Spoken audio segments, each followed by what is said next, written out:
Good time zone internet, hello and welcome to Design Club, the only game design show on the internet that spends an egregious amount of its pre-show arguing over the etymology of the word potpourri and whether or not it is appropriate to use it for today's grab bag shenanigans episode. I am your humble host, Will, joined as always by my pal Jeff. Say hi to the people, Jeff.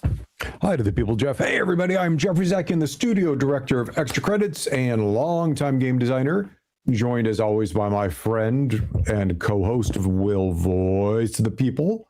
Hello. And today, normally I'd say today we're going to talk about topic, but we're going to do one of our favorite again, which is we're going to talk about topics. Yeah. With that S being important, because things have happened in the game industry in the past 4 to 6 weeks since we last kind of did an update.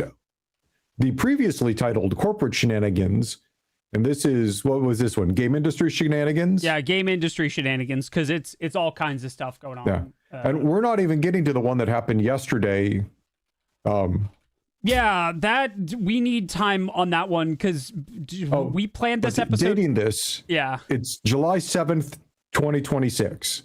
So sorry, go ahead, Will. Yeah, so some behind the scenes. In order to tell people at breakfast on Friday what Design Club is going to be next week on Tuesday, we're planning it a little further in advance. So we didn't get a chance to include yesterday's Xbox news, which briefly was a lot of layoffs. A lot of layoffs and a lot of studio either redistributions or closures or sales, and there's just a lot of stuff. And it's messy and it's bad.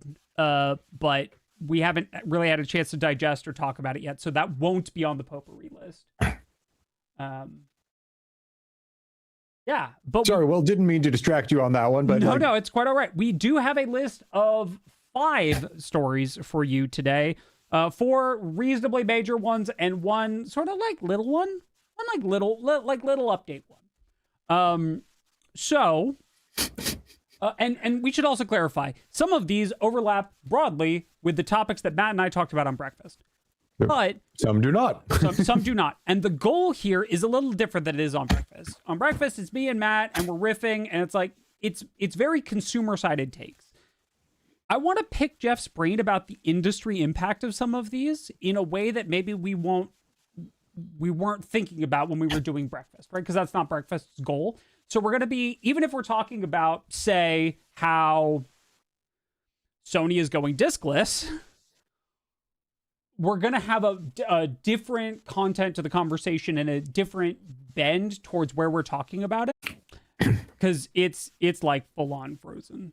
It's full on what? It's full on frozen. I'm getting like seconds of playback and then it freezes again on YouTube. It's real bad, actually. I'm just wondering if we want to do this today or wait for YouTube to figure their stuff out and do it another day when we can get the VOD up. I am good either way.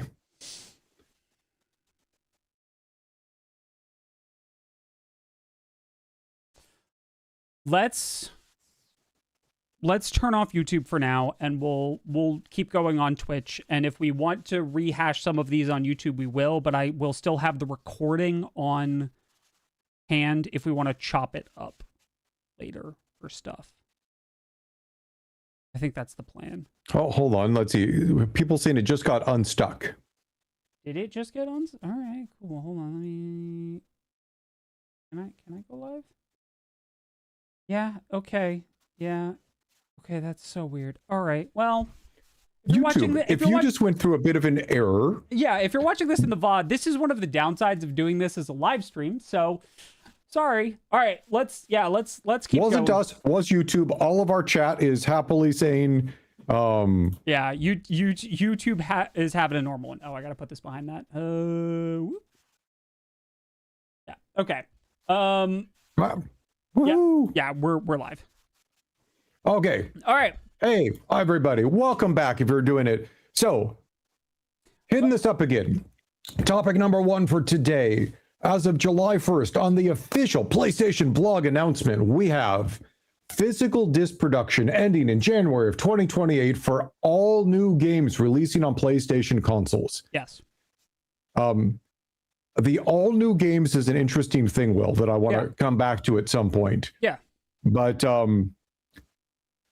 this has a whole bunch of implications. Yeah, it does. So, and we'll talk some about what those are. I'll tell you, I'll give you the brief and then, right? So this released on July 6th, and the internet has spent the last 6 days collectively dunking. July 1st. Yeah, July 1st, excuse me. Yeah. The internet has spent the last 6 days collectively dunking on Sony. It got so bad that Sony went completely silent on all social media platforms for 24 hours when they realized that it was absolutely impossible for them to say anything, which means that they have taken Will's formerly patented, now open sourced class on sometimes the best move is to shut the hell up. Because there was no way this was going to go well, right? And I think they knew that, right? So lots of I don't think they expected it to be such a backlash. I think they didn't expect it to be such a backlash, but I don't think they. I think they thought there would be pushback. There's pushback, and there's, hey, let's keep pushing until someone falls off a cliff. Pushback. Yes. And it feels like it's headed towards that. Yes. Yeah. I agree. So let's talk about those implications for the industry, Jeff. When you hear this, as someone who's worked in the game industry for as long as you have, what's your first thought? So first thought is it's been a long time coming. Yeah. So actually, let's talk about some things that just at some point were always going to be true. Yeah. As far back as 2005, when I was running my game research studio, I began tracking because that was the beginning of the third generation of consoles, the PlayStation 3, the Xbox 360, and the Wii. The first generation of consoles that all had hard drives and all had built-in internet connections. Yeah, Gen 7. So that you said 3. Gen 7, right? You said 3. Not Gen 3. Oh, Gen the PlayStation 3, Xbox 360, and Wii. Yeah, or Gen 7. There we go. Thank you. Yeah, keep going. So that is actually 20 years ago. Yeah. And back when I would do my talks at the Game Developers Conference every year with data, I would show the percent of sales that happened physical and the percent of sales that happened digitally. Yeah. Because it was the first time digital was a viable thing, because everybody had hard drives, everybody had a connection for this. You could sell a game digitally on a console. Yeah. And initially the numbers were like bar graph, and you'd see them year by year as the physical slowly shrunk and the digital slowly went up. And I believe the last time I did it in around 2016, because that's when we sold the company and I didn't have access to the data anymore to go do my talks, that I don't think it had quite reached parity, but it was close. That was a decade ago. And now, I believe there was a recent Capcom report. So one publisher, and granted, Capcom has a whole bunch of different, like, it's Capcom's suite of games. So do keep that in mind. This isn't fully representative, but it is a data point. Capcom said it was about 93.7 to digital. Yeah. And one of the things skewing that number is the enormous backlog of games that publishers can keep selling now that they weren't used to. Yeah. Capcom before, so how retail works, if you go to a Walmart, a Target, a GameStop, any of the places that stock physical, they don't have unlimited shelf space. Right. They have this limited amount of footprint of how much the games they put in. And they want to put in the things that they will sell the most in the shortest amount of time so that they can then replace those and sell more of them. Right. Same actually if you go to Costco, any of the places that has physical. So it is not in their interest to keep copies of obscure games that they might sell one copy of every 2 years. Right. And so because of this, it takes a specialty shop to hold that kind of physical media. So if you were talking about Capcom, you couldn't go buy at a game store, a normal store that sells games, a 8-year-old version of Street Fighter, right, or any of, the whole realm of Capcom stuff. Once we had these digital marketplaces, Capcom could keep their entire back catalog up and selling. So like that 93 to 7% or whatever you'd said, is disproportionately also skewed by the fact that Capcom is still selling their whole back catalog of games, but only digitally. Right. Because physical stores won't carry that. There are more SKUs for digital than there are for physical, right? Because of all the limitations of physical goods. Yeah. And just because we've had a thriving game industry now for, over 40, well over 30 years for thriving, possibly longer depending upon how you measure it. Right. And that means that all of those titles, some people are still interested. Right. Like, look at our Steam back catalog, our Steam libraries, and all of these other things. So that number is a little bit suspect on its initial thing when you think about it in context, purely because of that back catalog. Sure. But also everybody's looking at that. And, Sony has now been selling these back catalog titles for 20 years digitally. And it's great. They don't have to print discs. Or, excuse me, for stores. Let me also talk about when in the olden days, when you finished a game, you got something called the Gold Master. Yep. This was a disc or a set of discs, depending upon how big your game was. And this was the thing you sent off to basically the printer for them to go manufacture tens, hundreds, or tens of thousands, hundreds of thousands, or even millions of copies of that one disc, the Gold Master. We did a lot of testing because you can't patch a disc.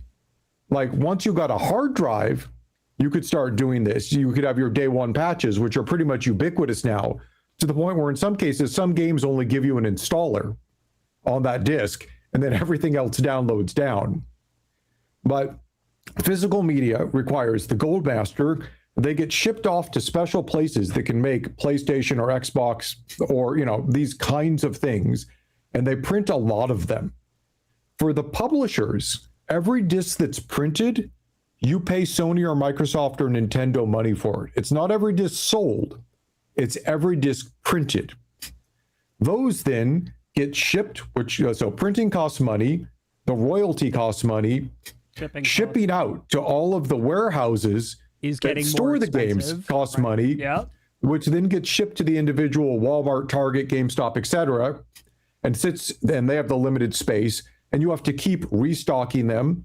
You have to deal with, from a publisher's perspective, you have to deal with returns, which GameStop then wants to sell instead of Capcom getting to sell a new disc. So there's a whole bunch of things around physical media that most people making games they don't really like.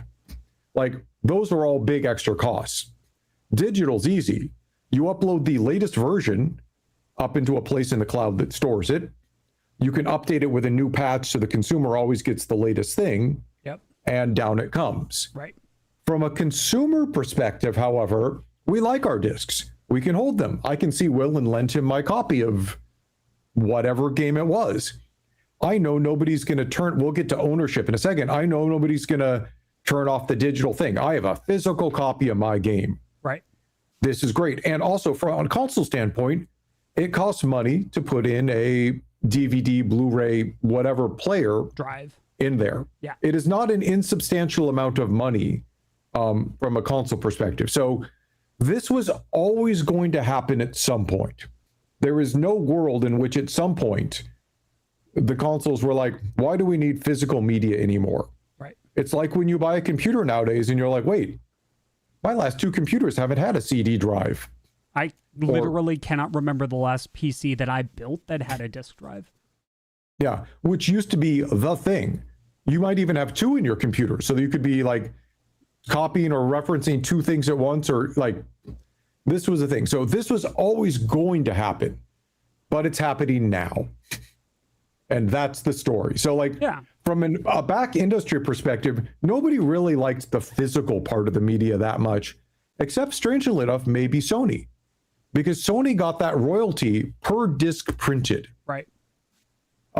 So that also tells you how much of an incentive they must have had from somewhere else to get rid of that system, because that was guaranteed money.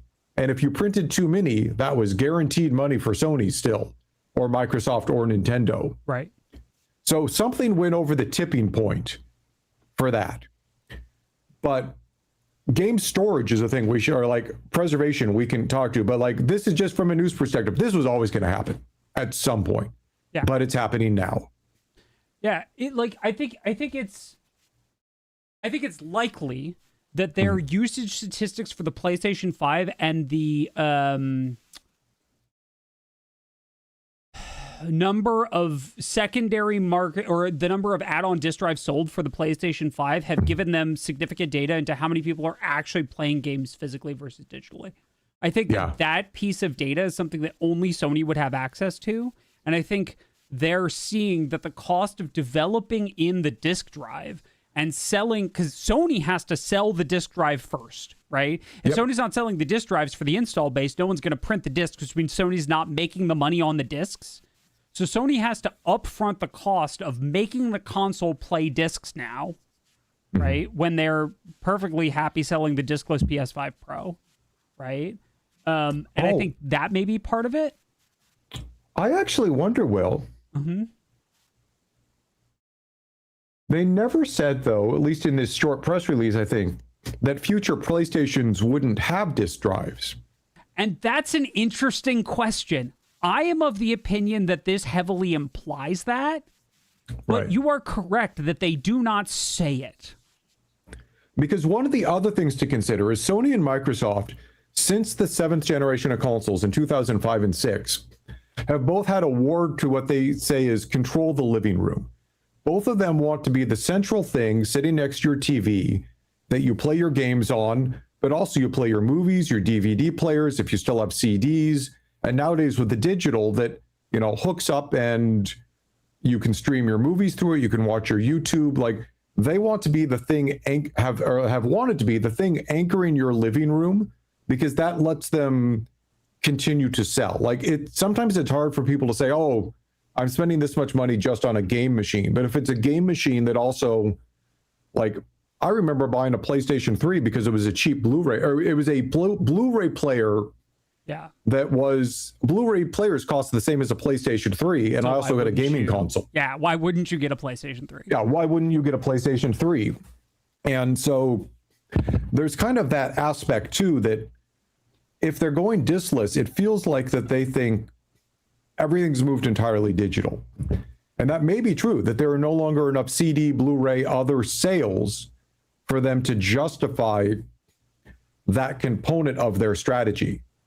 And again, I don't have the exact numbers, I don't know, but it feels like that also must be a cultural shift. Yeah. For them to say that they think that isn't a value added enough anymore to convince people to buy. Yeah, 100%. So I also have, I want to, like, I don't want to spend too long on any one of these topics because we've got many of them, but I do just want to, let's talk about a weird place where we're going to be able to see the difference, maybe. What is the PlayStation section of a Target or a Walmart going to look like after this? Right? Like, that's a really good question. Right? Because they will probably still sell the hardware. Right. There's a chance that it all turns into gift cards. Okay. Because one of the things I also happen to know from running a game research studio for a while is that a lot of games are still gifted. Yes. Games are expensive enough that, especially for kids, teens, or even adult friends, they are often given as gifts. They are a nice gift to give. It's really hard to give a gift, to give something digitally. If you're, say, grandma, you probably don't know your son's Nintendo account, or your, son-in-law's or daughter-in-law's Xbox, player name enough to hook up and buy something digitally on the store to get it sent over. But if you're cruising through a Target in the game section and you see Call of Duty and Junior plays it, you can pick that up and walk with it to the cash register. So my guess is, even if digital is huge or delivery is huge, we will still see a physical presence. And it may shift all to gift card size or stay as boxes. But I could see a world where you go in, and the stores especially would love it if instead of a box being Yay, they'd shrunk to like the Yay gift cards. Yep. Because they could probably fit 40% more, or actually, probably actually double, actually thinking of both dimensions, double the inventory in there, and they're not going to run out in the same way. I would imagine you can stack 3 gift card envelopes in the same depth as a box, not to speak of how many more rows you can fit. But it's wild to me, right? Because, and I think we're more likely to see something that's like the Switch size case, right? Perhaps. But this also means, and this has been true for a while, but I think it's worth getting on the table. It means box art's different.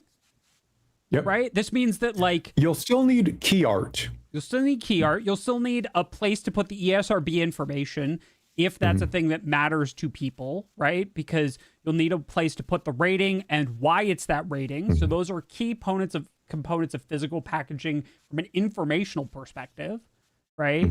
So we might see something more along the lines of the Switch cases, which are much narrower. They're not thinner, but they are narrower. So something like that may happen. But game booklets, totally gone. They were mostly gone. Let's be really honest. The booklet was gone a long time ago. You remember it fondly. I remember it fondly. I remember to take ibuprofen this morning. Did you remember to take ibuprofen this morning? Great. Okay, cool. We're all getting old. But the booklets are totally gone. And this is what we're left with, right? And it's a very interesting notion to me to put forward that this is there have been many changes in the landscape of gaming, but the places where we buy them have looked pretty similar, all things considered, since I can remember. There were shelves of games in shrink wrap that you behind the glass in a lot of cases where you had to go get the person, right? And maybe you remember the controller that was always too low for the television that was always too high, and you hurt your neck playing in Walmart while you were waiting for your mom to get the thing, right? Or whatever, right? But I do think that is going to be the place where we I think it is still too valuable at this point for things to have a physical presence based on the amount of things that are gifted and impulse purchases. Yes. I agree. Both of those are valuable, and I'm going to be curious to see what the revenue split becomes. Like, does Walmart still, mark it up? They demand that you give it to them for 30 and they sell it for 60, kind of thing. Like, I'm curious because also, there's lots of questions that this may evoke or will evoke at some point down the line, but it's not surprising news. But I think the backlash is, even though people have been getting games on Steam digitally for a long time, they feel a console, kind of part of the value of a console is it's the thing sitting there that you can buy your games in different places and play it. Yeah. And taking away one of the ways of owning the game, especially when digital ownership is weird in some cases, like if you own digitally through the Sony store, does that mean it will play on the next generation of hardware? Well, if not, do you keep your old one? Does your old PlayStation 4 still run 10 years from now? Or if not, does that mean you've lost access to those games forever? And it gets even weirder, right? Because Sony, the very same time, removed 3 days before? Yeah, like 3 days before, removed access to 551 movies from the Sony catalog because there was a contract negotiation failure between them and a movie publisher, right? Or movie rights holder, I guess is more accurate. So, and those were... The weirdness here, actually, Will, do we know for sure? Did they remove access for buying it? Did it stay in your catalog? Or if you had it in your catalog, it poofed as well? Poofed. So the thing that I purchased digitally went away because Sony's contract lapsed, and there was something hidden in the fine print that said, if this happens, sorry. Yeah, that is my understanding of the way that occurred. And I may be wrong on that, but that is the way that I interpreted it when I prepped that story for breakfast last week. Yes. And it's interesting. I have a less extreme version. Like every once in a while, I buy a decent amount of Audible books. I like listening to books. Yeah. I have bought a couple where they've decided they needed a new edition or new recording of it. where the one I bought is suddenly like, I will see a title I own listed again as a store on the store, listed as unbought. And I'm like, wait, I have that Guy Gavriel K version of Tagana. And I look, and actually, this is a new recording. I can't see my old one anymore unless I go just to my catalog. It still lives where I can listen to it, but it feels like I can't see that anywhere else. And this is part of the problem, right? As Chad is correctly pointing out, right? The thing that I purchased digitally is, for most services, a license, right? It's not the same kind of ownership that people assume holding a physical disc grants them. But the fine print has said for a while that the physical object is also a kind of license, but it's impossible to prevent people from transferring that license unless you do like activate once DLC, and Mass Effect tried that. It went over like a lead balloon, so that was not a great plan. But it is true that, right, that it is a different...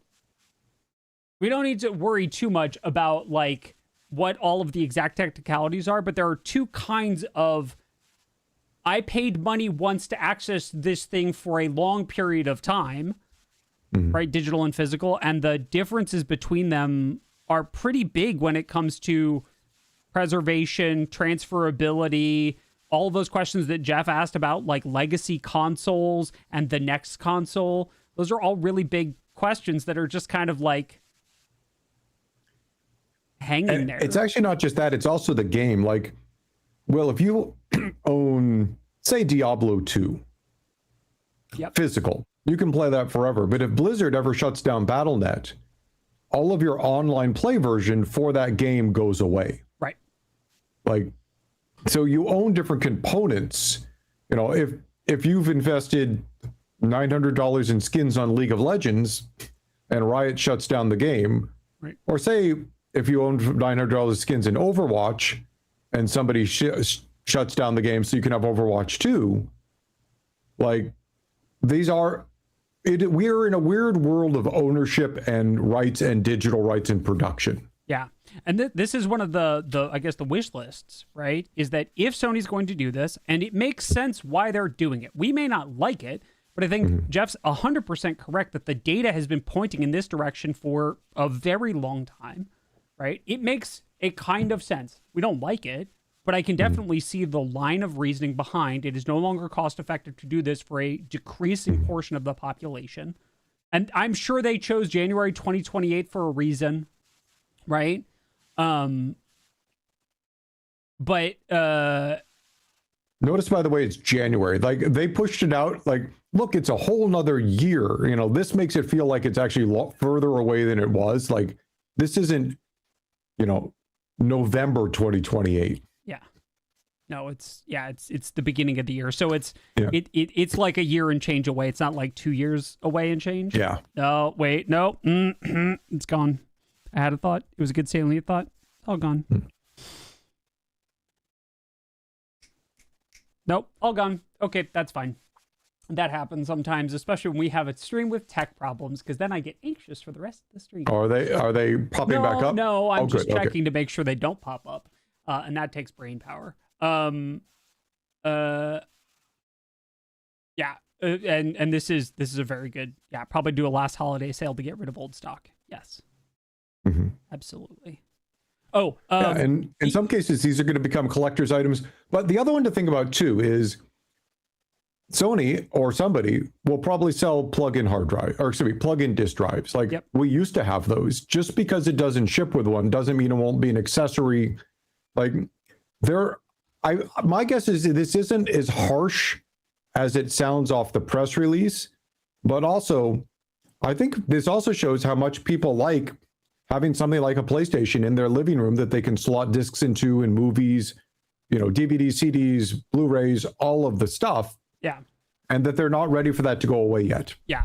I also think, I remember what it was. I think they could have headed off the backlash if they had announced that they were going to come up with a robust, honest to goodness digital ownership model to go along with this. That would have answered Because, okay, so objections to pure digital have several forms, right? One of them is archival, right? That's a reasonable one. Historical, we've lost plenty of games industry stuff. One of them is, and one of them is like the legality of ownership, right? The I don't trust corporations and they're going to pull the stuff out of my library, right? And then there's also the rights package that comes with ownership, which, so like there's archival, there's like personal retention, and then there's rights, right? The right to resell, the right to trade, borrow, buy, whatever. And I think if they had a robust digital ownership model that tackled the second two, people might be more okay with it, but they haven't shown any interest in doing that. Because I do think that that is possible. I just don't know if they care enough to spend the money doing it until people make a big enough stink. Okay.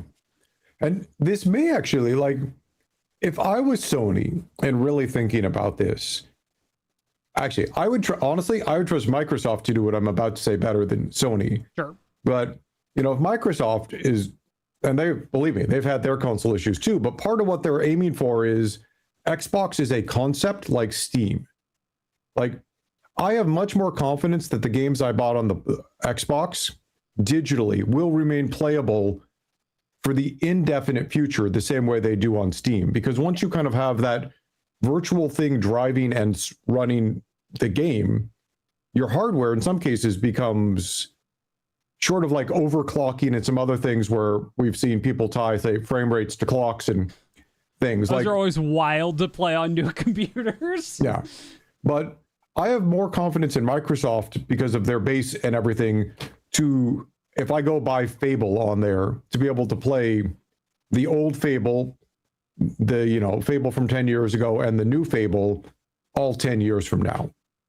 And I think if Sony had announced that they were really going for some sort of system to let you continue to play your entire catalog of digital games on all PlayStations moving forward, or even say, we pledge to support games for 20 years after they come out and probably longer. But, we're throwing the asterisk on there because who knows how things change. That people would be a lot less up in arms. Yeah. But Sony doesn't have a huge track record of a big digital library. Yeah. They're not a software first studio like Microsoft. Yeah. And they just delisted a whole bunch of movies. Right. Like right before this, showing people what could happen. Right. I also want to address this. Christopher correctly points out that GOG does digital ownership. Yes, asterisk. Yes. Yes, you can download the installers and all the media to have a full way to do installs of games that you purchase on GOG. I don't know if it's all games, but I know it's the vast majority of games on GOG, and that it is a major selling point. And GOG is, while I love what it's doing, isn't really in the conversation, right? Like, yes, people could emulate it, but GOG isn't built to take on the responsibility of being the model for one of the big three doing digital ownership. Like, they could, yes, but what we need is one of the big three, or Valve, a big four, one of the big four to take it on and do the work of creating their own digital ownership schema. Because while GOG's works, A, doesn't work for consoles, and B, they aren't big enough to be well known enough to, like, I'm willing to bet that if you asked most people on the street which of the following they'd heard of, you would get yes for Sony and Nintendo and Microsoft and maybe for Valve, and no one would know what GOG was. I would bet if you walked into the game section of a Target, Walmart, etc., you would still have that super high ratio. Correct. And we have above average exposure to that, right? Because we're nerds on the internet talking about the games industry. Right. Right. So, as one does. Yeah. Quick, throwing up this one. I don't think this is actually them chasing anything with AI. Like, I think they're very happy to continue to have and monetize their back catalog. Yep. Like, this is a thing that basically takes them no extra work, or excuse me, minimal extra work, and they get to keep selling. Like, back catalogs are great. Yep. So this is one of the not few things. This is a thing I would not blame on AI. I would blame it on cost cutting and just how people are interacting with things currently. Yep, I agree. Doesn't mean AI is not the source of other problems. Yeah, absolutely. But yeah, so like this was a big announcement. Well, I'm curious to see in another couple of weeks as we do an update, because we come sometimes do updates here, if there will be an update from Sony. Yeah, it'll be very interesting. Okay, speaking of updates, let's talk about our next story real quick. The Krafton lawsuit. Jeff. Hi. It's over. Finally. It's finally over. And it looks like Unknown Worlds has won everything they wanted. Well, most everything. Actually, I'm a little surprised, but I am happily surprised. And yeah. So quick overview of story. Yeah. Krafton, developers of Subnautica. Unknown Worlds developers of Subnautica, Krafton publishers. Sorry. Say that the right way, Will. The developers of the developers of Subnautica 2 Unknown Worlds had a deal with their publisher, Krafton, for a giant bonus that was to be paid out upon success of Subnautica 2. Or release of Subnautica 2 by a certain time date, hitting certain milestones, and then paid out on its success. Yes. This did not happen, and the developers... Well, actually, no, shortly before release... Correct. Krafton did a rug pull, said, oh, it's not good enough.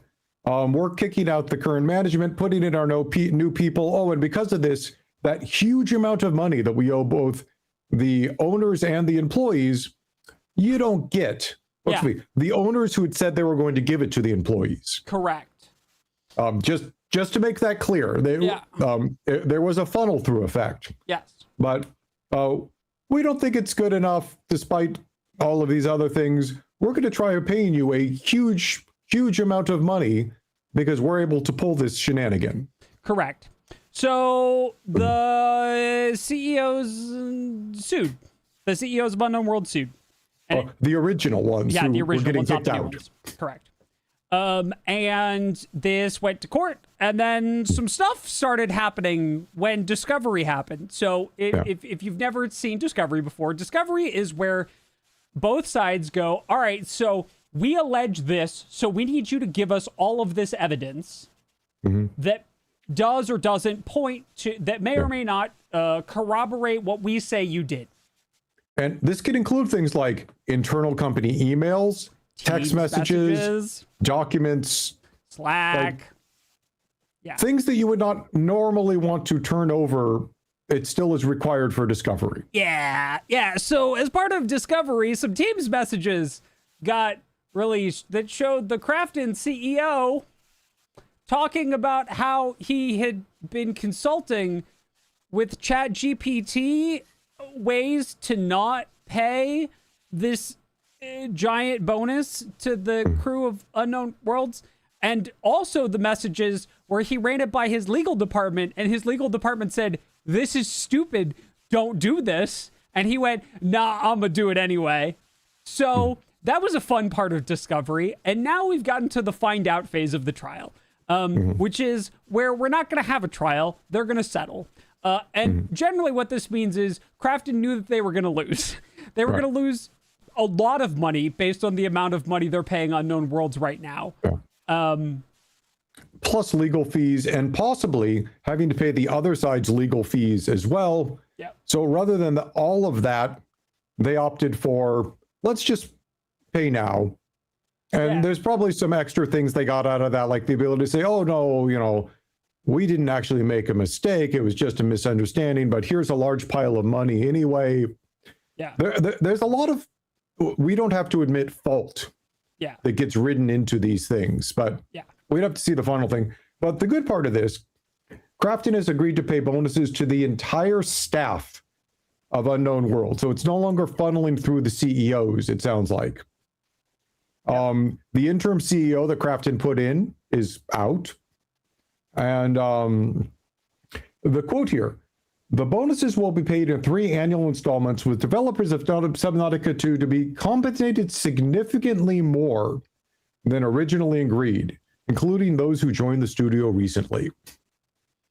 So, hey, by the way, Brian, if you happen to be watching, congratulations. I have a friend who's on the dev team who I've known for a while. Yeah, this is a massive win for the devs of Subnautica 2. This is, hey, it turns out you were right. They were trying to screw you over, and now you're getting more money. And also, the bubble effect that this had on Subnautica 2's release of lots of people who were upset at Krafton and who wanted to prove that the game was good and that, you know, they wanted to play it was huge.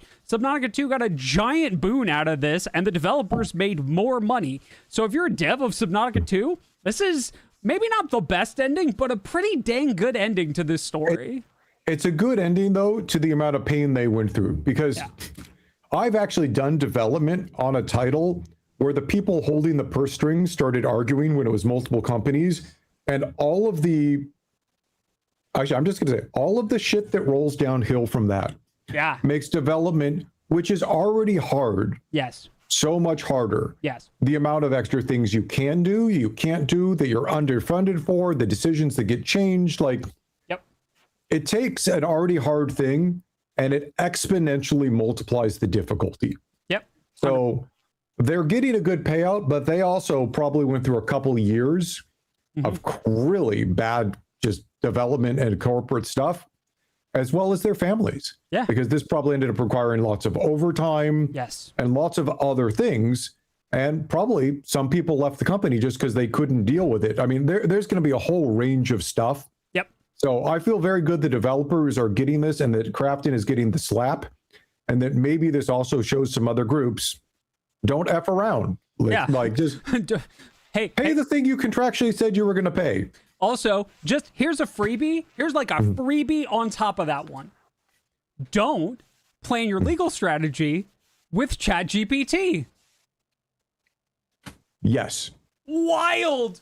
What a wild idea. You have a whole suite. You have a whole department full of highly trained, highly paid lawyer sharks.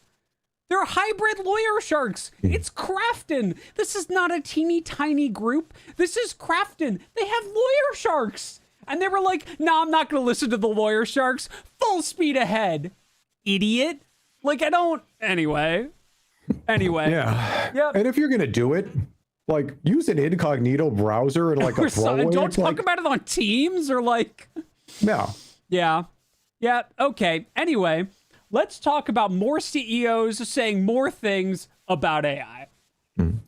So, Tim Sweeney has gone on the record on a matter that has become more and more relevant recently, particularly in the wake of the last Steam Next Fest, about disclosures for use of generative AI tools on Steam. So if you haven't shopped on Steam recently or haven't noticed these on Steam, Steam requires that if you use generative AI during the development process of a game, that you add a disclaimer that normally lives at the bottom of your Steam page, lives all the way down at the bottom next to technical requirements, that says... Keep going. So I'll be right back. That says that you use generative AI and in what ways you use generative AI. This is very unobtrusive by default. There are, however, browser add-ons like the one that I have when we're browsing games for stream that bring it up nice, big, and center and say, hey, this is the disclosure for this game. This reached a great deal of prominence when during Steam Next Fest, people started seeing that a significant portion of the games that were being demoed at this summer's Next Fest all had AI disclosures, a far greater proportion than those that it had previously. So that's why this is super relevant. But yes, Dogbert is correct. Those disclosures have led to a reduction in the number of reviews on those games, which we are using, and which this study that Dogbert is mentioning is used as a stand-in for total number of sales, because sales are a hidden statistic and reviews are not. So they are taking it to be that a game that has fewer overall reviews has fewer sales, believing that a similar. Strong correlation. There's a strong correlation between number of sales and number of. Okay, great, excellent, awesome. So that's what Steam disclosures are, and that's why they're much important right now.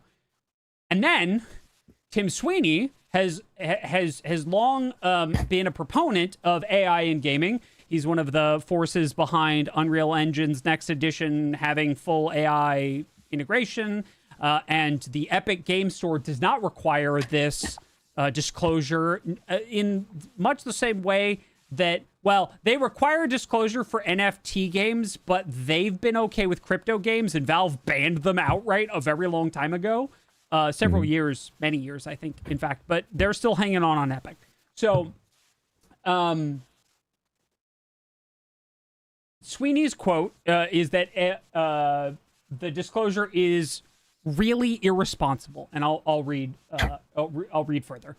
It's unfortunate we're in this situation. It's unfortunate that so many developers now are put into this position. If you want to launch a game and get it as widely published as possible, you've got to put it on Steam so people can wishlist it. And if you want to play it on Steam, then you have to get this scarlet letter of AI attached to your product. Now there's a hater community trying to kill the game. I think it's really irresponsible of Valve. They shouldn't do it because it makes it much harder for a game developer to have a chance of success. You have to choose from either not using tools that can make you way more productive and probably failing due to competition that does. And so he's approaching it from a different way than I think a lot of other people are. Sure. And I have really mixed feelings on this. Sure. Because, A, I've made a lot of games. I like making games. Yeah. But, and let me say this before people judge. Yeah. Game developers use tools. Yeah. My first commercial game, EverQuest, we were working in a game engine that was being built as we did it. Sure. Our set of tools. Nowadays, we could use Unreal or Godot or Unity or Lumberyard. Like there's a good amount. Those are tools. I remember editing photos by hand or graphics. I remember starting to use Photoshop. I remember all of the stuff that the stuff Photoshop does now that I used to do by hand. Sure. Drop shadows, strokes, background removals. I mean, there are things that used to take hours that I can now do in the touch of a button with a set of tools. Right. The same for Illustrator. I remember using a typewriter. I remember my first word processor. I remember the difference between not having to go block out, erase letters on a physical typing. Like our set of tech tools have progressed steadily over the years. Yes. Certain parts of AI are awful and sloppy, and their sourcing is bad.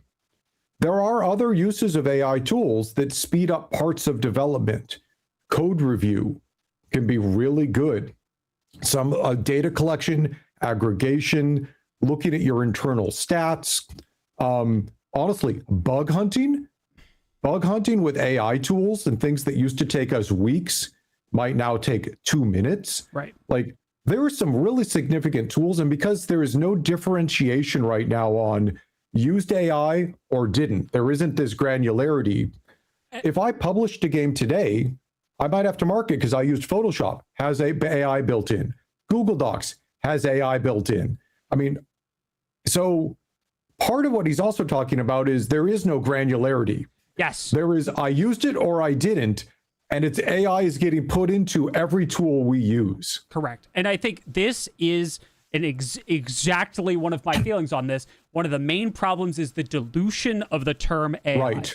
And I think that, Jeff, your point is, I'm 100% with you on this point, because there are some really great machine learning tools, which many people would colloquially call AI, that are not susceptible to the same problems as large learning models, right? You can build an analytical model that is very narrow, very specific, very energy efficient, and very not made on data that was taken, not made on information that was taken from people without copyright holders' consent, and use that tool to accomplish really powerful things, right? And that's been true for much longer than LLMs have been around or AI has been a buzzword.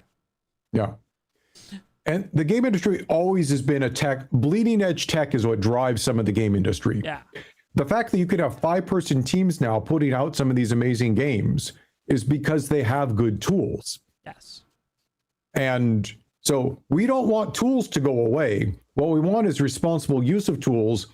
And part of the problem Tim Sweeney is also addressing but not saying is if Rockstar decides that they're going to use AI for Grand Theft Auto, and if Activision does for Call of Duty, people are still going to buy those games. Yeah. Like, people love them too much in those things.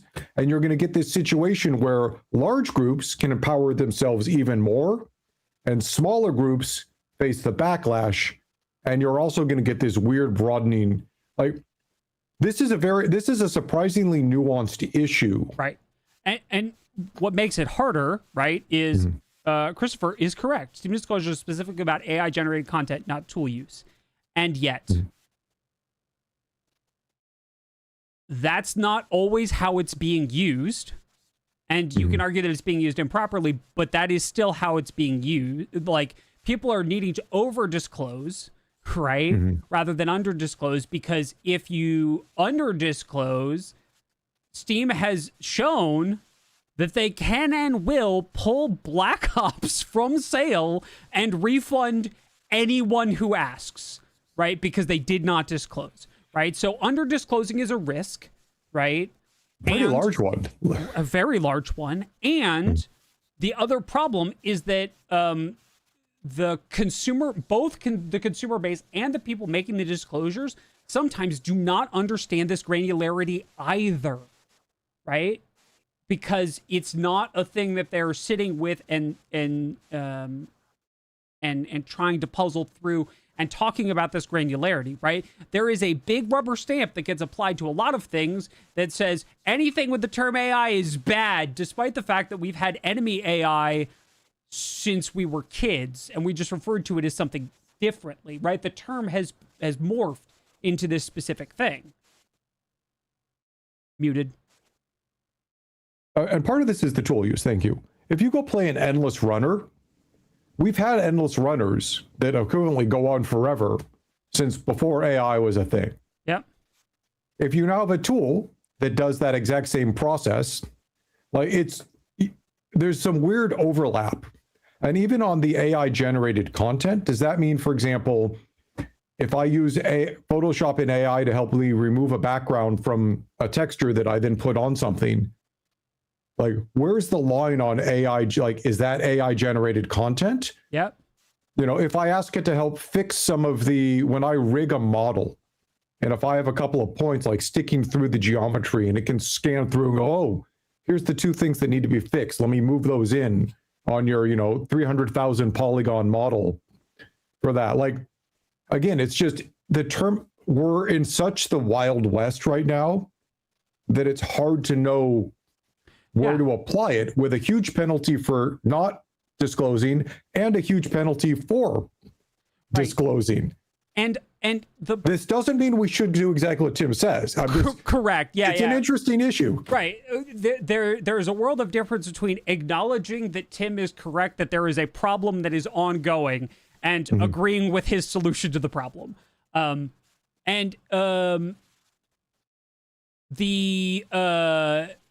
So someone was asking what you would suggest to fix and how granular you'd suggest. I think part of the problem is understanding, and people don't want to understand, broadly speaking. There's a very large there's a very large group of people who don't really particularly want to understand the granularity, and they just want the problem. And I think it's a real problem, right? The rise of AI, data centers, the rise of AI, tool usage in everything has caused the rapid enshittification of many parts of many industries, and has caused hardware component prices to absolutely go all the way through the entire roof. To the moon. To the moon, right?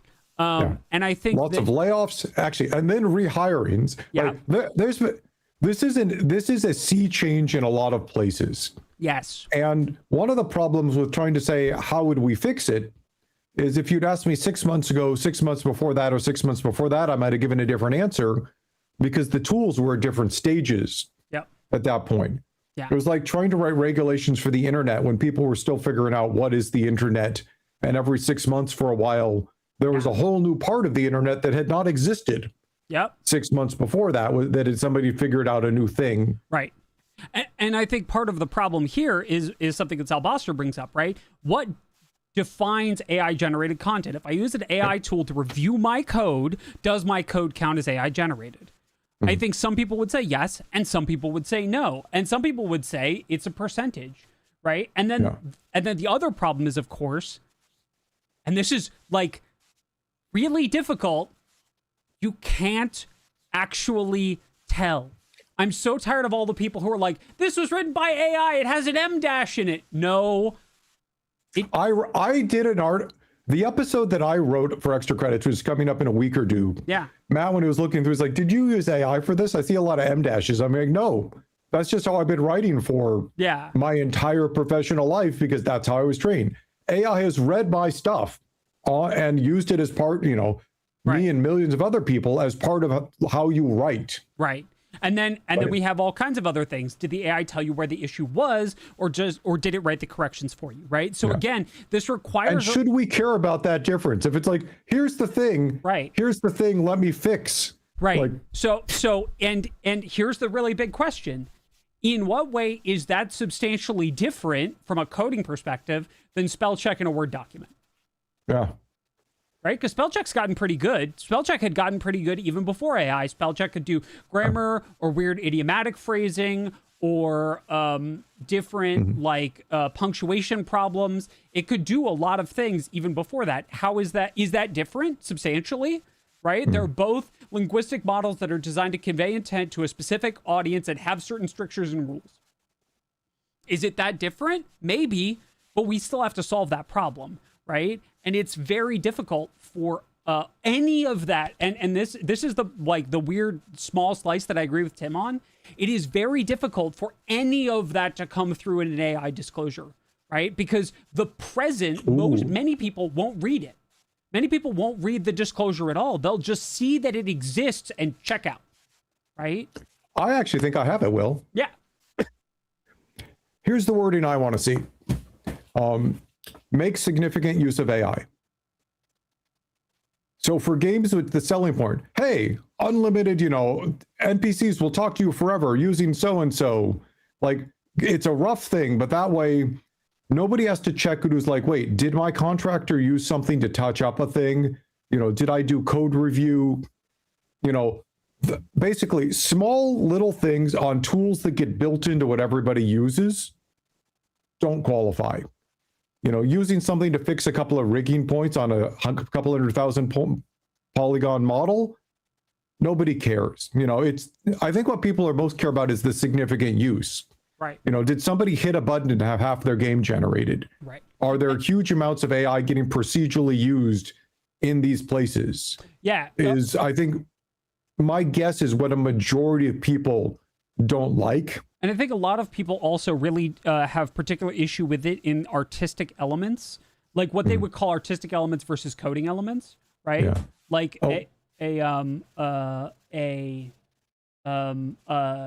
all of the music is AI generated, people will care about that because that is a different kind of generation, right?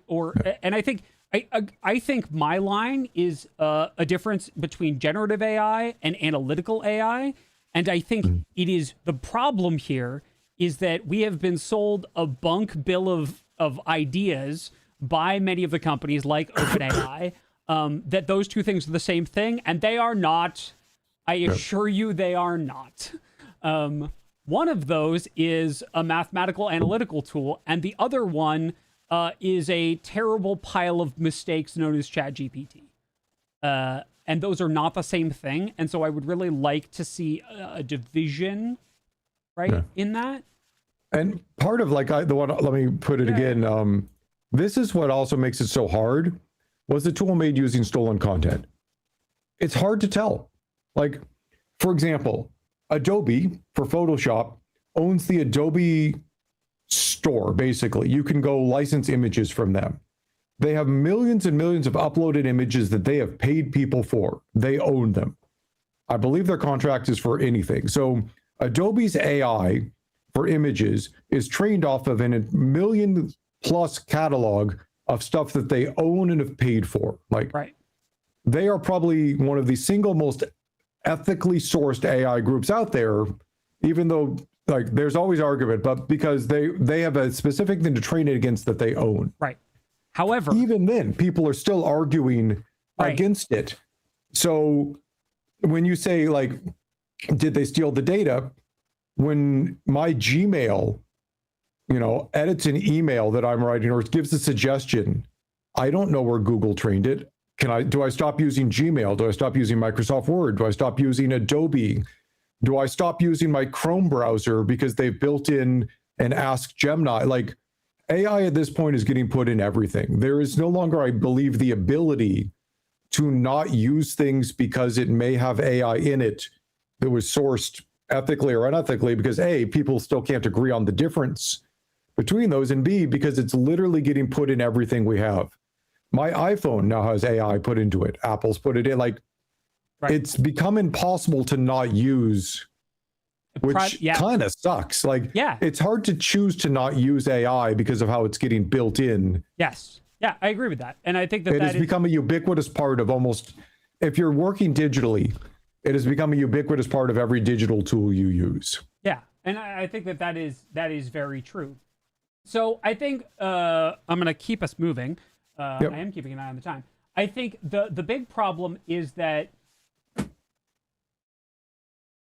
it feels like I'm gonna be really honest here. It feels like Tim forgot about his media training. This feels like CEO says thing without thinking about media training. Every CEO gets media training. Every CEO gets trained on how to give an interview, and this was not a good one. And I think it's I think the big problem is that there is a point buried in all of this. Unfortunately, it's being lost by the sourcing and the big top level takeaways from it, right? Which is him pointing a finger at Valve and saying, Valve bad, right? That's the top level takeaway. Instead of saying, hey, I think there's like this nuanced issue that's happening in the industry, and I think that this is a way to approach it. It's Tim Sweeney, and Tim Sweeney said Valve bad, and everyone loved Valve, and everyone loved Valve for consumer transparency, therefore eat Tim Sweeney, right? Like, that's the problem. I'm curious actually if he went into later, that isn't quoted, into the talk and basically was talking about the nuance. Yeah. Like, it's hard to know on these things. Yep, absolutely. All right. Our next topic is kind of an interesting one. We're not going to spend, I think, too much time on this one because it's a little speculative, but I wanted Jeff's thoughts as a studio head on this idea that got brought forward last week. So I'm going to sum up a whole bunch of complicated ideas very quickly. Okay? Oh, actually, hold on. Before this, by the way, quick note on Tim Sweeney. Yeah. Like, I've actually met him in passing. Yeah. Tim Sweeney does more charity and conservation work than any other gaming CEO I've ever met. 100%. And seems to be a genuinely nice person. Yeah. Like, and this is also part of the nuance. Like, it's easy to look at a thing and say Tim Sweeney bad, but yeah. if we had more CEOs like Tim Sweeney, the game industry would honestly be a much better place. Yeah. Oh, absolutely. 100%. But also, right, like, but people are people. We also We're not going to agree with everything a person says. If we did, we'd all be clones. And people also forget, like, one of the biggest axiomatic statements of, like, existing in this space where we talk about the industry and we talk about news and we talk about hard stuff is that two things can be true. At the exact same time, just like in Hamilton. And it's very difficult for people to keep in mind that two things can be true, right? That you could disagree fundamentally with someone on one thing and agree with them completely on something else. And oftentimes it gets hammered flat into person bad or person good when neither of those is really the case, right? So just like re-inject nuance into the conversation, right? Okay. Okay, what do we got? So, a long time ago in a galaxy far, far away. No, that's not right. Let's move forward a little bit from that. There has been a big push in many legal jurisdictions around the world for the Stop Killing Games movement, for to require publishers to leave games playable to the greatest extent possible when the game closes. This is difficult, borderline impossible for many games that have already started, right? There's a whole bunch of complicated stuff that goes into games that have already been released or already done a significant portion of their development, and we're not going to deal with any of that today. But one of the... Actually, and quick note, often beyond their control. Yes, 100%. However, there is a place where you can embrace the idea that a game should not go away when development of it or support of it stops. And that's before you begin anything. If you begin with that as a foundational first principle, it's not easy, but it is easier and more possible to do that thing before you begin making the game. If you start with that as a first principle of the game, just like accessibility, if you start with accessibility as a first principle of your game and say, we're going to have rebindable controls and colorblind filters and robust captioning settings and all of these and like ways to do dark bangs instead of flash bangs and ways to do, screen shake on or off and flashing lights. And we're going to build that in robustly from the beginning. It's a lot easier than to paste it on at the end. Right? Same idea. You're starting with it as a first principle. So this is, oh God, I'm going to make sure I get his name right because I'm going to mess it up. This is Robert Bowling. And in a LinkedIn post, so it's a LinkedIn post worth what you paid for it, he suggests that his next project will be one which is designed to fail in the open state. That is to say that he's building a set of legal documents and procedures where if the game doesn't come to fruition, or if support gets unexpectedly canceled, or if the game goes south, if the company bankrupts or whatever, everything that exists for the project up until that point is freely released into the public domain as open source. Weird. That's like, first off, top level concept. What a weird idea. Right? Love it. Love it as a weird idea.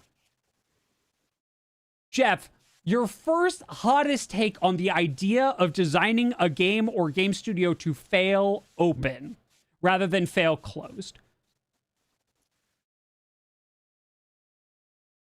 So during game dev, we already back up everything. Like we'll use GitHub or like we have repositories, like storing your code and working on it is always a thing. Nobody does it on site anymore. Like it's always backed up. So in some cases, a legal switch you could flip that says people who can access this set of stuff is, here's the group of people that can access this. And now here's the group of people that can access this.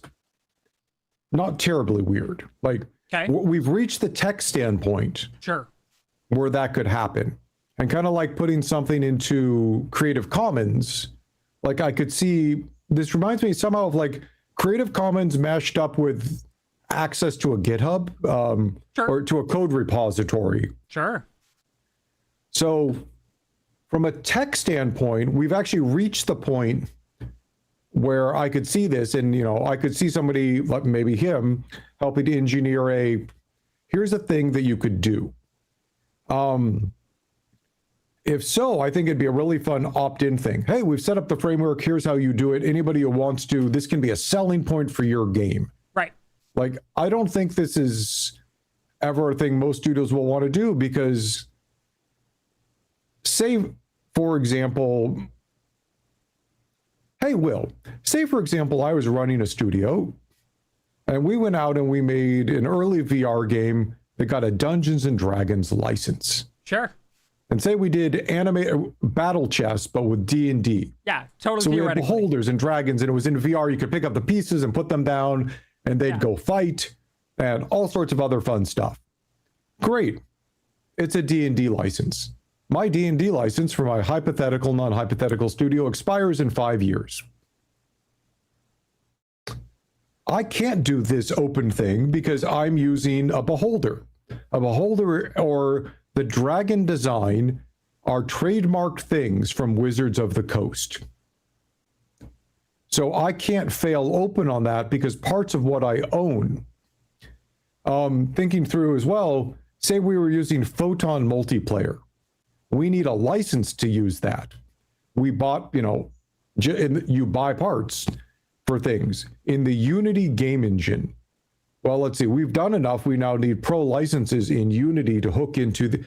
So the concept is interesting. What I'm worried about is, or maybe we've licensed some fonts to be able to use during this. Like, there's a lot that might go into a thing which are not 100% created by our studio, because everybody buys and licenses pieces to then go build the thing that they need to. Right. So if I went and hand coded an engine and made my own game, this could be 100% free and clear. And maybe there's carve outs for these kinds of things, but it is a way more complex issue the more I think about it. Yeah. Or maybe this game came out on the PlayStation, and so I have some Sony code and hooks in there that are required by Sony for me to put in my game. Trophies. To use to be able to hook into a PlayStation account. Like, there's a whole bunch in there that I think about, and this would require a whole new ecosystem of people who do licenses to adjust their licensing to allow it to fail open.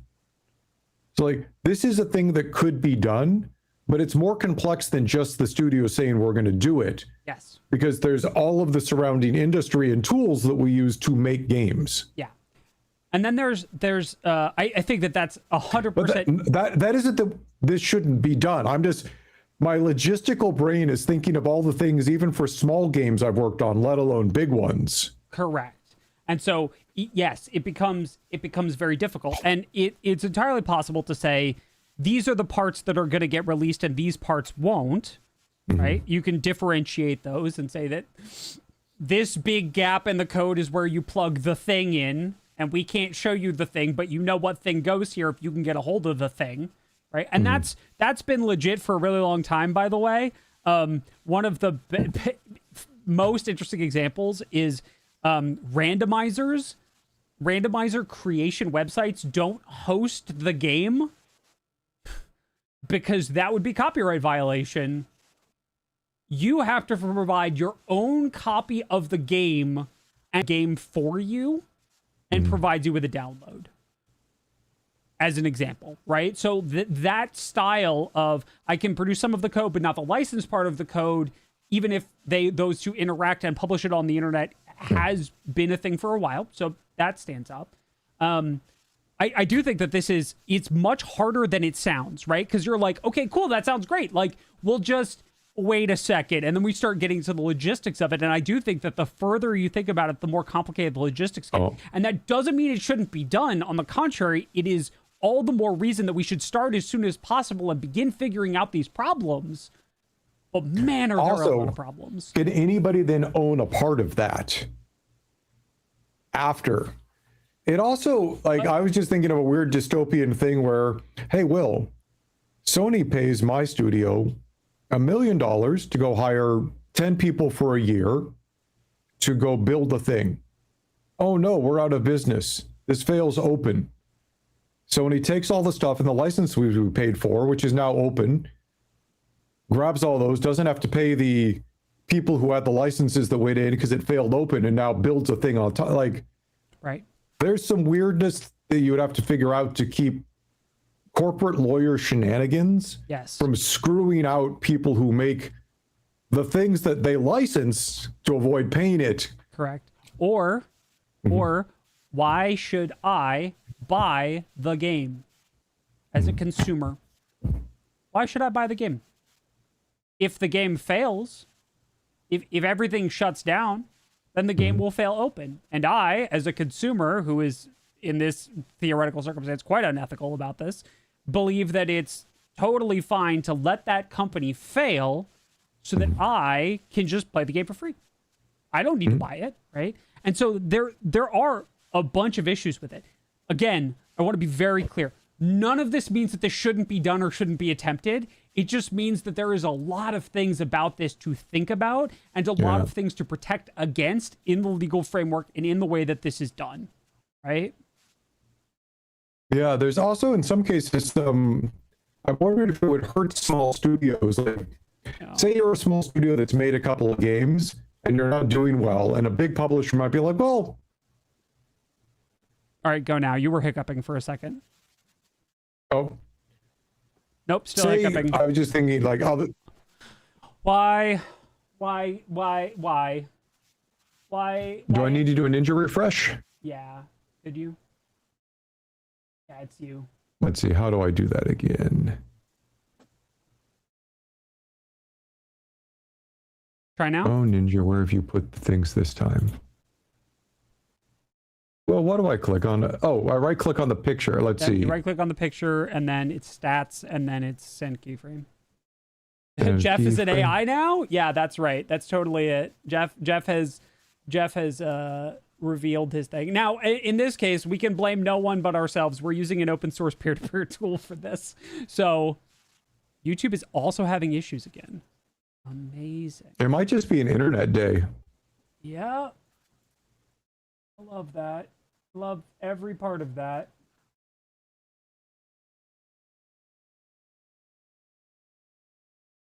It's not having terribly many issues for me on YouTube, at least. So that's nice. The show stats no longer has the refresh keyframe that I'm seeing. Okay. Yeah. Refresh the page. Just refresh the whole page and I'll get you back in.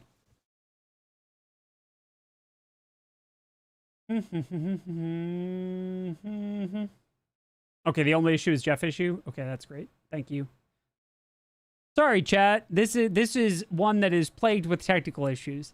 But I would like to hear your thoughts. Like, I think everyone's on board with the idea that this is an admirable goal, right? This is an admirable. Oh.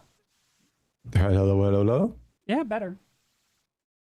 This is an admirable goal to shoot for, right? Even if it's difficult, even if it's got a lot of problems, I think we're all on board with it. It is a thing that should be shot for. I think it's just difficult with, I think it's difficult to understand all of the complexities, and we should absolutely keep an eye on this and cross our fingers that everything goes according to plan. But we should also be realistic about the number of problems that come with this, right? Yeah. If it was easy, people would have been doing it already. Yeah. It's a fairly radical idea. I am very curious to see where it goes. Yeah. Yeah. And I think that this is a great, if they get votes of consumer confidence that says, I would be more likely to purchase fail open games if it's in my genre. Right. That is a big vote of consumer confidence that makes companies more likely to do this. Right. Mm-hmm. So make sure that, like, actually, just bringing it up front, this will make it harder. Yeah. So companies need a reason to make it harder. Yes. Otherwise, especially small studios. 100%. 100%. All right. On to our last conversation of the day, which is. Oh, if we have time, Will, I actually have one extra tiny one. Okay. So let's see what we get here. All right. So the ESA said quite possibly the dumbest thing I've heard in a hearing. So they were in a hearing advocating against Actually, during the California State Senate, okay, just looking, in the Protect Our Games Act, a Stop Killing Games bill. Yep. So they are, the ESA is opposed to this. And the question was around, it looks like Assemblyman Chris Ward was questioned by the committee about how feasible it would be to keep games running on private servers if official support concluded. Right. And Ward noted both Minecraft and Call of Duty utilize community servers, meaning it's a solution that already exists. Correct. And those are, by the way, just two of many, many good examples of community servers. Many games use community server browsers. The ESA is the Entertainment Software Organization or Association, and is one of the big lobbying groups for the video game industry as a whole to basically try and make sure that legislation coming down doesn't do stupid things. Because there's a lot of people who fairly or unfairly blame the woes of society on video games. Right. And it takes some lobbying effort to make sure that knee-jerk reactions aren't put in place. Yes. That curtail our ability to make, distribute, or have video games that is at all. That is a very good way of putting that, Jeff. Yeah, and I agree. And in that respect, we need a group like the ESA. Mm-hmm. However, Yep. when they say things like,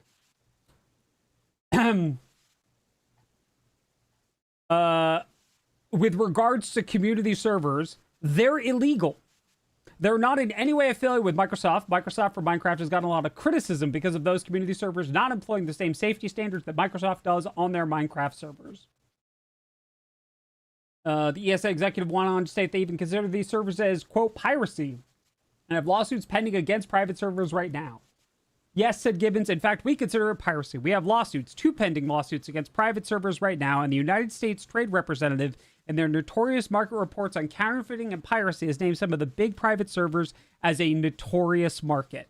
Okay, so first off, I'm so much more likely to sign up for your private server if you label yourself a notorious market.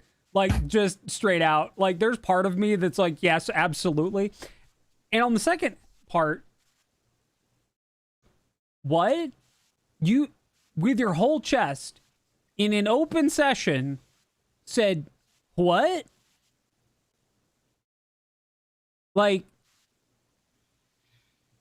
Yeah, like, and later in the article we're reading from IGN, I'm going to quote the article, not the lady, not Jennifer. And to be clear, in the case of Microsoft, this isn't true. Microsoft has multiple pages on its website where it encourages players to set up their own servers and proud third-party servers. These servers are also verified and approved by Minecraft's team to ensure they follow standards and guidelines. okay, so I'll also say that it is built in to the UI of Minecraft. It's not built into the command line. If you open up single-player Minecraft, there is an option that says open to LAN. And that's how you make it a multiplayer server, if you want to. There are other more complicated ways to do it. But for the functionality that we're talking about right here, open to LAN is a server. That's it. It's built into the game, right? So I feel like this is... First off, someone needs to take Will's recently open source class on... Shut up. And second off,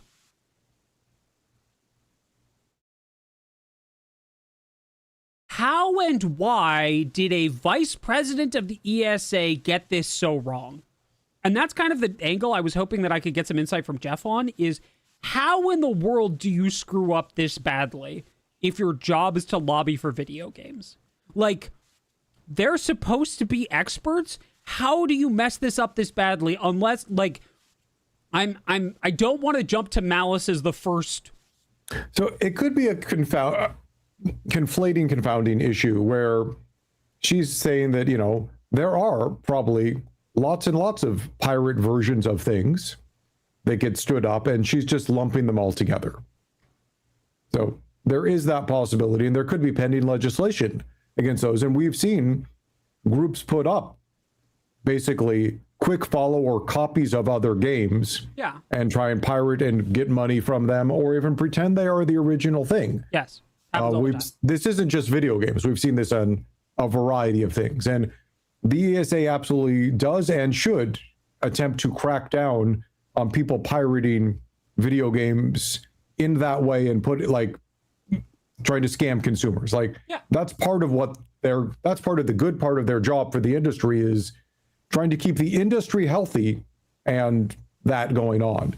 So there's the potential that she was lumping it all together, but using a high profile example, which was the top of mind thing.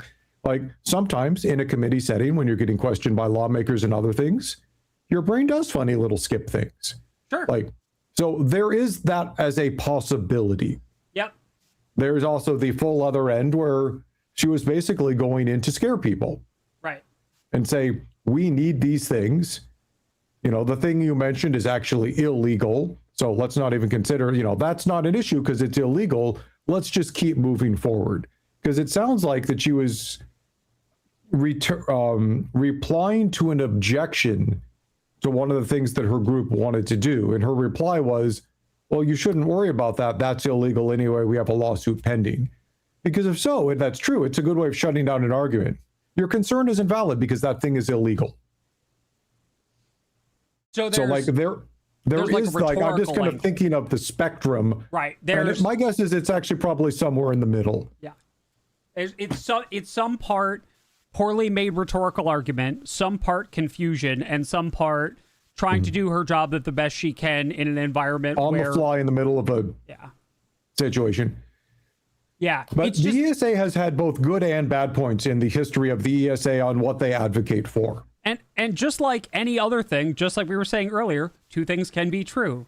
We need groups like the ESA to help lobby for the freedom of artistic expression that video games deserve, because all video games are art, right? And also, sometimes the ESA does stupid things like this, right? Yeah. And so those two things are both simultaneously true without annihilating each other, right?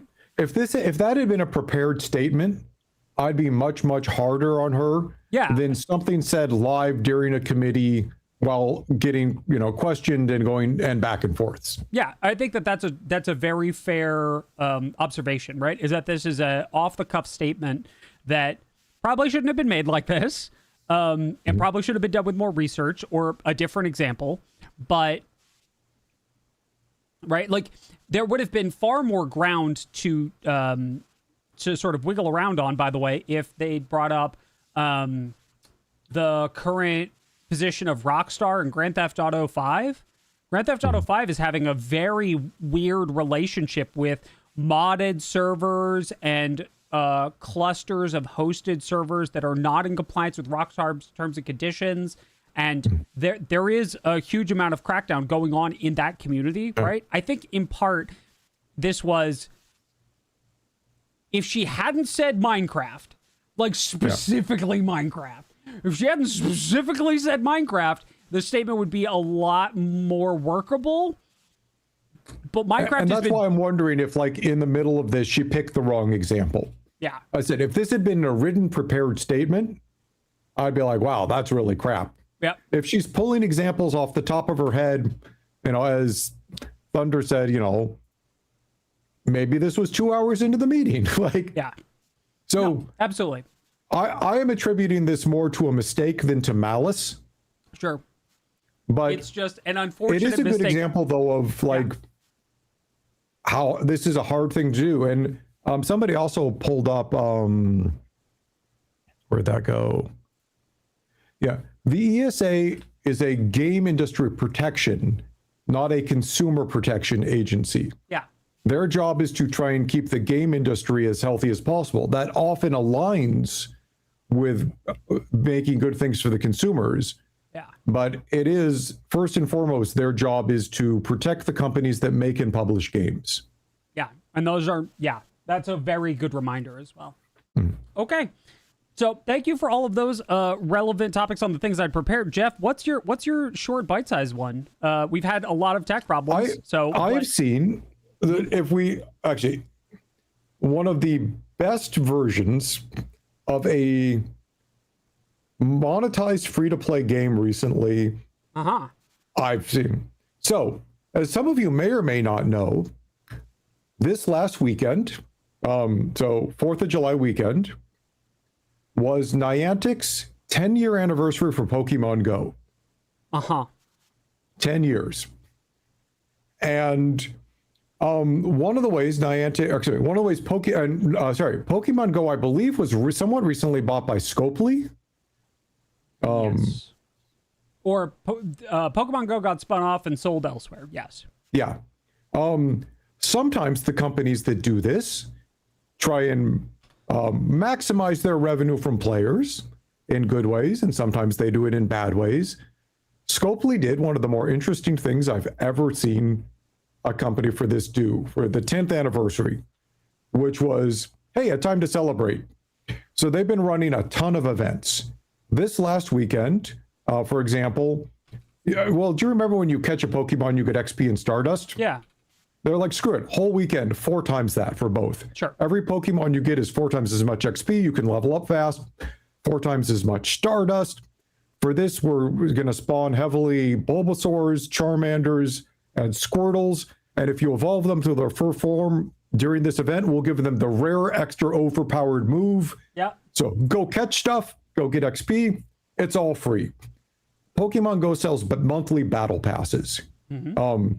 If you want, they give you a free track and a paid track. They always offer great stuff in the paid track, but the free one is lots of free stuff all the time. Like, they've kept that tradition alive, and they've been putting out legendary. They put out a legendary and a raid like every week or two. And there's a lot of legendaries in Pokemon at this point. So like, even if they did one a week, that would mean you might go a year and a half between seeing it show up again in a set of the weekly raids. Yesterday, for one day only, they said, you know what? From, I think, 9 in the morning till 8 at night, every single Pokemon legendary we've ever released in our 10-year span is going to start showing up in gyms for the entire day. We're going to give you extra raid passes. We're removing the limit on remotes. Go have fun for a day collecting everything you want. And for this whole week, they're doing a series of drops of their biggest things ever leading up to the Pokemon Go Fest this weekend. It's all free. They're also selling an extra battle pass to help you catch all of these. Right. And raid passes you can buy for in-game coins, which you earn, or for real currency. But I have bumped into multiple players who are happily spending hundreds of dollars to round out their Pokemon collection for things they've missed over a decade that they know they may not see again for years to come. And they're all doing it as one huge celebratory thing on top of here's free stuff, here's free stuff, here's free stuff. And it's kind of mind-blowing how much they're both giving and they're not overcharging. Like, it's not, but it's just, it is fun to see what basically a new company coming in that's like, oh, let's raise some revenue, but do it in the way that all the players are going to have fun with. Yeah, it is very interesting. I think it is very easy for some companies to forget that one of the best ways to raise the amount of revenue that your free-to-play game makes is to, and I know this is radical, y'all, make the game more fun to play. Because the more people play the game, the more likely they are to tell your friends about the game, and the more people who are playing the game, the more money you're going to raise in aggregate. And like, just make the game more fun. And I said, I actually have watched a couple of Pokemon Go streamers are doing YouTube shorts and other things who do comments on, hey, they'll do like news clips. Here's the raid this week. Here's the so-and-so. Here's the community hour. Like, they'll lay it out. Every single one of them just had this unhinged look on their faces. They were like reading and saying this, where you could see they're just like, what are they like? But it's been fun it's been a fun week. I've never seen a company just so blatantly say, screw it. You want it? All of it. Condensed fire hose. Let's go. Yeah, I think, and that's the good bar, I think, for like a ramp up in monetization, right? Because there is a ramp up in monetization. They want people to buy battle passes or they want people to buy raid passes, to do stuff. But if there's enough free stuff that people are having fun without spending any money, great. Right. That feels like the right bar to me like. I said, it's an interesting one to actually be going through, since I play with my young child. And actually, Will, it was so good. Young child actually got to stop using mommy and daddy's phones. We put it on his tablet. He got his own account because we were like, he's going to catch all this for us. And as he gets young child now has more legendaries at 4 days into his play than I think my wife and I did in our first year. Yeah, of course. I've been taking him out every day, and we went to raid hour last evening, and we got stuff. That's awesome. Tonight we're going to go catch a mega Tyranitar, because there's a mega Tyranitar raid hour, and why wouldn't you want your own little kaiju, mega kaiju stomping around? Yeah, I love it. All right. But anyway, so like on the good news report, hey, I'm not always a fan of Scopely. Scopely seems to have done a pretty good job here. Well, personal opinion. Go them. Good job. And I do like when we get to offer some of our personal experiences with how we've been interacting, gaming, and having a good time. Because I feel like that's a good part too, right? We're not always behind this virtual desk reading virtual news about how the industry is doing weird shenanigans. Sometimes we actually play games too. So, friends, thank you so much for joining us for this Shenanigans potpourri. We will return on Friday with a Games for Breakfast, which the listing will be up for that right after this. I was going to do it this morning and then had tech problems, and tech problems has been the theme of the day.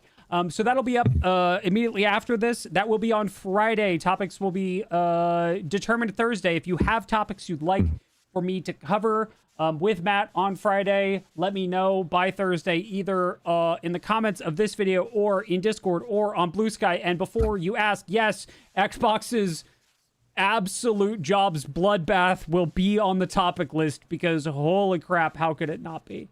So